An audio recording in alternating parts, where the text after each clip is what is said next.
যশোরের বাঘারপাড়ায় আগস্ট গণ অভ্যুত্থানে আওয়ামী লীগ পুলিশ ও নেতাকর্মীদের গুলিতে নিহত শহীদদের স্মরণে ইফতার মাহফিল করেছে ছাত্র জনতা। বিস্তারিত থাকছে শহীদুল ইসলামের তথ্যচিত্রে। গতকাল বুধবার ৫ মার্চ বিকেলে উপজেলা পরিষদের অফিসার্স ক্লাবে কর্মসূচিতে শিক্ষার্থী ও বিভিন্ন সামাজিক ব্যক্তিবর্গ রোজাদার অংশগ্রহণ করেছে। বৈষম্য বিরোধী ছাত্র আন্দোলনের সংগঠক গাজী সোহেল আরমান বলেন, ২০২৪ সালের জুলাই আগস্ট আমাদের ভাইদের গুলি করে হত্যা করা হয়েছে। তাদের স্মরণেই মূলত আমরা ইফতার বিতরণ করেছি। শহীদদের জন্য সবাই যেন মন থেকে দোয়া করে, তার জন্য আজকের এই আয়োজন।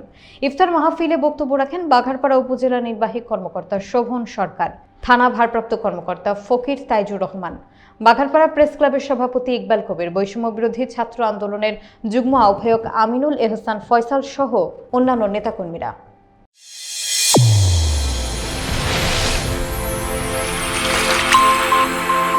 চ্যানেল A1 হৃদয়ের স্পন্দন।